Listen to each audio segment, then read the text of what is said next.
Today we're here in South Peak, San Pedro, Laguna to feature this house and lot that's still ongoing construction. Bibigyan ko kayo ng first look dito sa bahay na to just in case that you want to get ahead of the market and gusto nyo siya makita bago siya matapos. And at the same time, at least makita nyo kung paano ba siya ginawa. So let's talk about the house first. This has a lot area of 180 square meters. May floor area po siyang 190 square meters. It has 4 bedrooms, 3 po sa taas. You have 1 bedroom down below. And meron din siyang maid's room. So tara, simulan natin yung pag-ikot. So itong papasukan natin, this will be your carport that can fit 2 vehicles. As you can see, talagang ginagawa pa lang siya. So I just like showing you, sabi nga ni ChatGPT, the bones, kung paano siya ginawa. So kitang-kita nyo naman, mayroon pang basang simento dito. Actually, dapat kapapasok ko dyan kanina, buti na lang chinek ko muna. So hindi ko nasira yung gawa nung nagko-construction dito. So, let's go and pass through the service side or the service area. So, on this side, magkakaroon siya ng maid's room. So, ito, lalagyan pa yan ng kitchen. Tapos, may maid's room dyan sa side na yan. Okay, so, yung maid's room natin, meron siyang sariling toilet and bath. So, she doesn't need to access yung toilet and bath dito sa loob ng bahay. So itong papasukan natin will be your kitchen area. So itong house na to, if you've been following me, I featured one of the builds ng builder na to. So if you want, I can link it down below para may magka-idea kayo. So this is the kitchen. Magkakaroon niya ng counter dito. And then magkakaroon din niya ng overhead cabinets there. And then may counter din doon. So right across it will be your dining area. So for the dining area, ang kasya dito, yung space niya, for my estimate, even yung other houses na nakita ko sa kanya dati, kasya yung 6-seater or even the 8-seater dining table. Now, right behind me, kasi nga, iba yung pasok natin, no? Para lang makita niyo. So, dito ako kanina sa labas. So, this is your living area. So, as you can see, yung living area natin, itong stairs na to, open yan. So it depends on you kung anong plano nyo, kung tatakpan nyo ba, lalagyan nyo pa ng cabinets. So itong builder na to, they like to keep it, they don't like to overbuild. So they keep some parts of the house, para kayo nang bahala maglagay kung anong gusto nyo. So, and then dito naman sa ating side na to, so this is the kitchen again. From the kitchen, you have your first toilet and bath of the house. This is actually, meron din siyang shower area. And then, ito yung ating ground floor bedroom. Itong ground floor bedroom, sa mga previous builds ng owner, kasya yung ating double bed. Tapos may cabinet pang kasama yan. Okay? So, ito yung itsura. So, medyo high ceiling siya, mataas din yung ceiling. Yung ceiling niya, ayan, nakikita niyo yung metal fairing. Halos dyan na yan sa ating mga supporting beams. Okay, so akyat tayo sa stairs.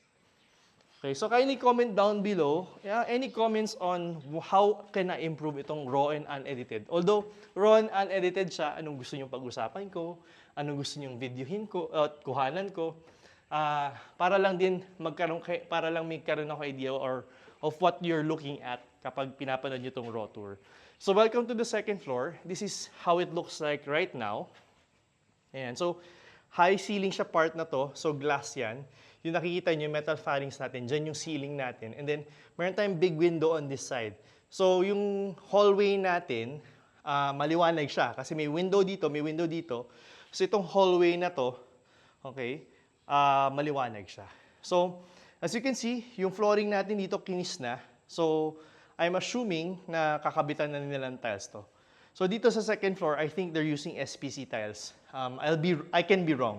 So, this is the first bedroom dito sa second floor. One main characteristic of this builder, she likes big rooms. And then maglalagay pa siya ng cabinet dito. So as you can see, maluwag na maluwag, kayang king size or queen size bed. And you know what I like about this house, and inaabangan ko talaga makita, itong part na to. So si South Peak, if you're not familiar, rolling terrain siya. So we're located at one of the high points. Ito yung view niya. Diba? Just imagine waking up to that view every single morning, tapos ganyan yung peace and quiet. Okay, so punta tayo dun sa second bedroom. Okay. Ay, ito muna. So ito yung toilet and bath natin. So The toilet and bath is very spacious. Again, this builder likes to give you a lot of space for the bedrooms and the toilet and bath, which is, makes sense naman kasi ito talagang gagamitin mo eh. Okay? So this is the second bedroom. It's also a good size, kasha yung king size bed dito. And again, may cabinet rin to. And this is the view. Again, ang ganda ng view ng to. Etong bahay na to, yan, that's sloping down yung likod niya. Pero ito halos pinantay naman nila sa kalsada yung lupa nito. Yung likod nito, yung bahay na sa likod mo, hindi siya, yung bubong niya, hindi niya aabutin tong second floor mo. Kaya itong view na to, unobstructed yan the whole time. Kaya maganda talaga tong house na to, inaabangan ko to. So, yan. So, dito yung cabinets nyo. Now, punta naman tayo sa master bedroom. So, the master's bedroom, it has a walk-in closet, may balcony din siya. So, ito yung master bedroom. Ang laki ng ating sliding, or I don't know if it's an awning, yung door natin is awning or sliding siya. Depends sa final finish niya. Yung ceiling natin hanggang dyan lang yan. And then yung kama natin, kasya yung ating king size or queen size bed. Okay, kasya po siya. And then, you actually have a good size balcony, tama lang. Diba? So kung walang magtatayo dyan for the longest time, for sure maganda yan, malinis yan. Okay? And then, ito yung ating walk-in closet. Okay, so ito na yung walk-in closet. And ito naman yung ating master toilet and bath. If you would like to know more about this house and see the floor plans, see the artist perspective, I can send it to you. Just contact us in the contact information nandyan sa screen. Or, wala sa screen, nandyan sa description box and nandyan din sa ating comment section. Now, if you would like to go on a site visit, you can also use the same contact information.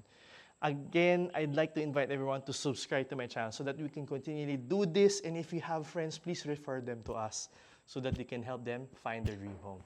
Bye, guys!